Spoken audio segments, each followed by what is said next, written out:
Okay, Murezi Zimbabwe, welcome back pamzinda wevanhu kubva kuvanhu by public demand neni wenyu Super Nexus. So we are talking about Vice President Chiwenga breaking the silence as ZANU-PF succession war just got serious. So Murezi Zimbabwe, Zimbabwe's political temperature is rising again, and this time the biggest battle may not be between ZANU-PF and the opposition. It may be happening inside the ruling party itself. For years, Vice President Constantino Chiwenga has been one of the most powerful figures in Zimbabwean politics.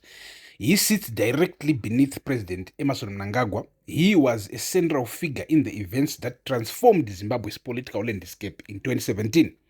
And for years, political observers have viewed him as one of the most obvious potential successors to Mnangagwa. But now something has changed. The political road to 2030 has been completely transformed. Mnangagwa's presidency has effectively been extended to 2030 following the passage and signing of Constitutional Amendment number 3.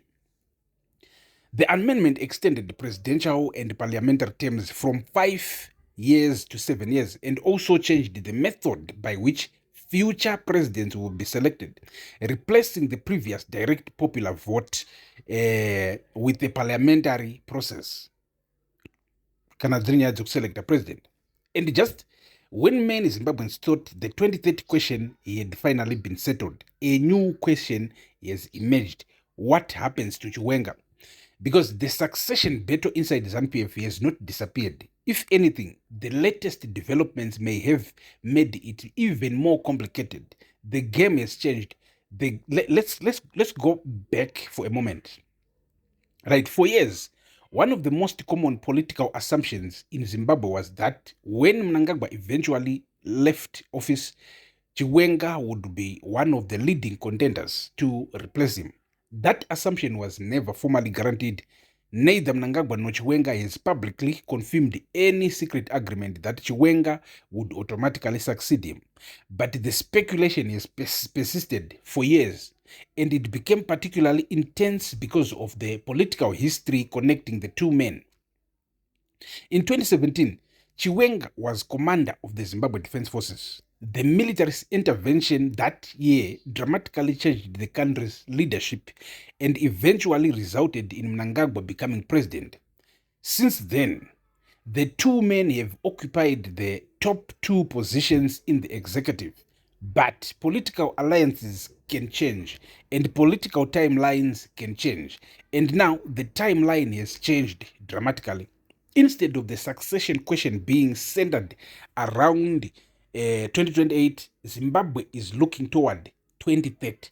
And that gives everyone inside the ZANU-PF another 2 years to position themselves. That may sound like a small difference. It isn't. In politics, 2 years can be an eternity. All right, then came the bombshell. After CAB 3 became law, you might have expected the succession conversation to cool down. Instead, something remarkable happened. Some ZANU-PF figures immediately began looking beyond 2030. God wills Masimremba, the ZANU-PF Harare provincial chairperson and a prominent supporter of the constitutional changes, publicly argued that Mnangagwa should continue leading the party from 2030 to 2037. He said Harare province intended to take the proposal to the party's next annual conference. And that is where the story gets explosive. Because even though the proposal currently concerns Mnangagwa's position as ZANU-PF leader rather than automatically extending his presence, Zimbabwe's political history means the distinction matters enormously. Since independence, the leader of ZANU-PF has consistently been the party's presidential candidate. So if Mnangagwa remains party leader beyond 2030, the succession question could become even more complicated. And suddenly, people are asking, is 2030 really the end of the Mnangagwa era? Or is it simply another milestone? And what does that mean for Chiwenga? Zimbabwe. This is where Vice President Chiwenga becomes central to the story. Imagine being one of the most powerful people in the country. You are vice president, you have a long political history, you have enormous recognition inside the ruling establishment, and for years, people have been discussing you as a possible future president. Then the political timetable changes. The election is moved from 2028 to 2030. Then, after that change becomes law, influential figures begin talking about keeping the current party leadership in place beyond 2030. That naturally raises questions. What does the future look like? How does Chiwenga position himself? Does he remain patient? Does he continue publicly supporting party unity? Does he build his political base? Does he wait for the succession process to unfold? Or does something completely different happen? These are the questions Zimbabweans are watching. And importantly, we should separate what is confirmed from what is speculation. There is no publicly confirmed announcement from Chiwenga declaring a political break with Mnangagwa. There is no publicly confirmed statement saying he is launching a challenge for the presidency.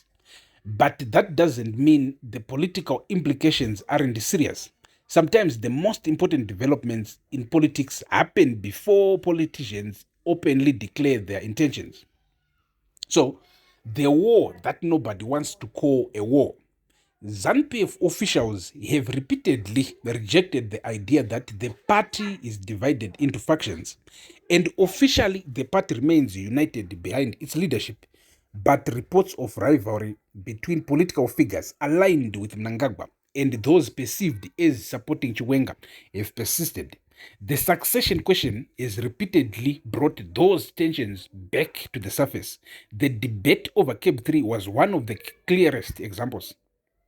One analysis in the Standard newspaper argued that the passage of Cape 3 fundamentally altered the relationship between Mnangagwa and Chiwenga and placed them on a more difficult political trajectory. Other analysts have similarly described the succession issue as one of the biggest internal challenges facing ZANU-PF. And now, Zimbabwe, there is another development. Harare has begged the idea of keeping Mnangagwa as party leader beyond 2030. Mashingo has also joined the growing campaign. That does not prove that ZANU-PF has decided to keep Mnangagwa beyond 2030. It does, however, show that the debate is no longer confined to private political conversations. It is appearing publicly. And once succession politics becomes public, things can get very interesting. The big question, who controls the party? Here is something people sometimes forget.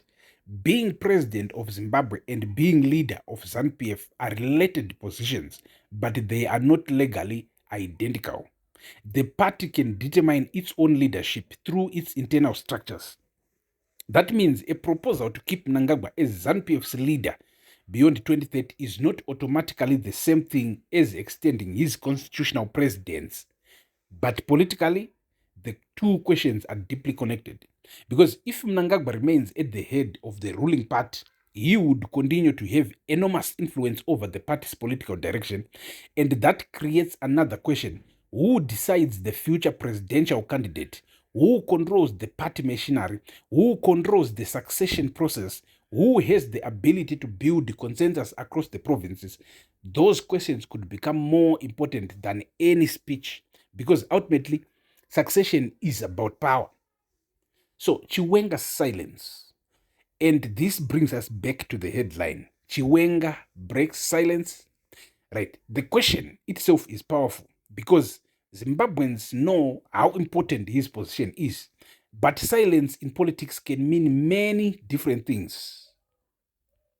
Sometimes silence means agreement. Sometimes it means discipline. Sometimes it means waiting. Sometimes it means that the politician doesn't want to reveal their strategy. And sometimes it simply means exactly what it appears to mean. The person has chosen not to comment. So we should automatically interpret every quiet moment as evidence of a secret political move. So we shouldn't automatically interpret that. But there is a reason people are watching Chiwenga closely. His political future is now directly connected to the succession debate. The longer Mnangagwa remains at the center of ZANU-PF, the longer the succession questions remains open. And the people campaign, and the more people campaign for Mnangagwa to continue beyond 2030, the more attention naturally falls on the politicians who might otherwise have expected to inherit the leadership. So, Mrez Babu, could ZANU-PF be heading for a bigger internal test? This is the real danger for the ruling party. ZANU-PF has survived enormous political battles throughout its history.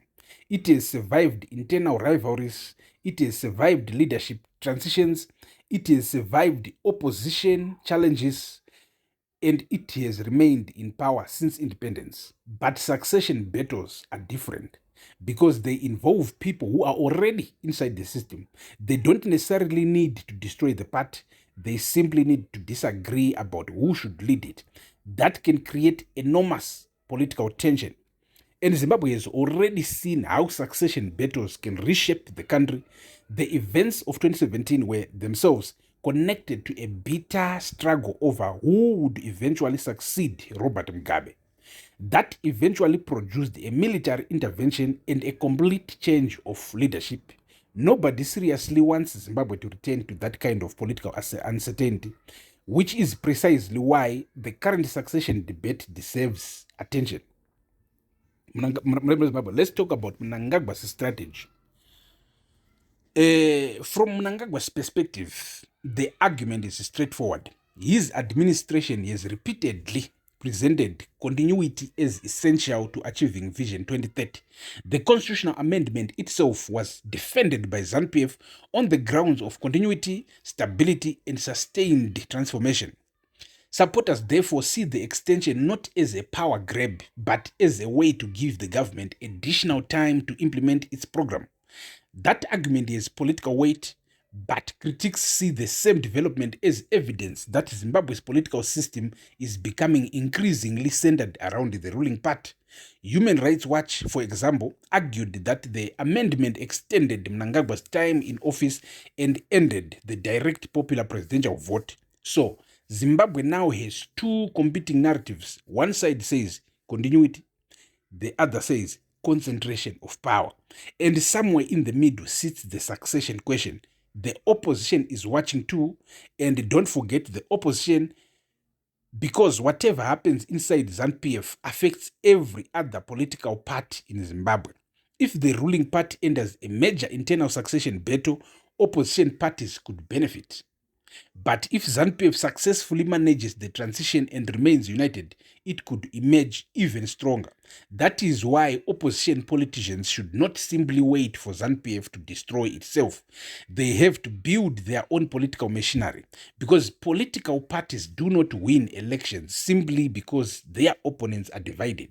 They win because they are organized enough to take advantage of political opportunities. And right now, the political environment is changing. So the most important question of all, so where does this leave Chiwenga? Nobody outside the inner circles of ZANU-PF can say with certainty that what his ultimate political strategy is. That is the honest answer. But we can say this: the political environment surrounding his potential succession has become significantly more complicated.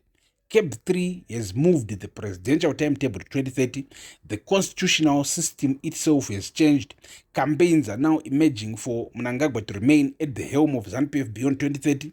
Harare has backed the idea. Masvingo has joined the conversation, and the succession question remains unresolved. Those are facts. Everything beyond that is political interpretation, and that distinction matters.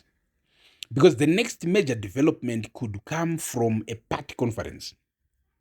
It could come from a provincial structure. It could come from Mnangagwa himself. It could come from Chiwenga. Or it could come from a completely unexpected figure. The battle has only just entered a new phase. This is why Zimbabweans should pay attention. The succession war is not necessarily a war of speeches. It may be a war of positioning, a war of alliances, a war of party structures, a war of provincial support, a war over who controls the future direction of ZANU-PF. Now, the most fascinating part is that nobody knows exactly how it ends. Will Mnangagwa voluntarily hand over the party leadership when his current political era reaches its endpoint? Will ZANU-PF choose a completely new generation? Will Chiwenga eventually emerge as the dominant successor?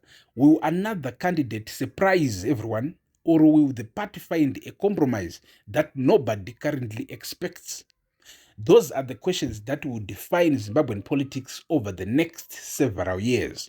And if the recent developments are anything to go by, the succession battle is not getting quieter, it is getting louder. So when people ask Chiwenga whether Chiwenga has broken his silence, perhaps the bigger question is this: what happens when the man who has been waiting in the shadows finally decides that the time has come to speak?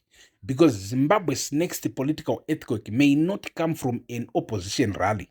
It may not come from parliament. It may not even come from an election. It could come from inside ZANU-PF itself. And when that happens, everybody in Zimbabwe will be watching. The succession war is entered a new phase. Moriya Zimbabwe. Ndini wenyu Super Nexus. Thank you for watching. Catch you in the next one. Peace.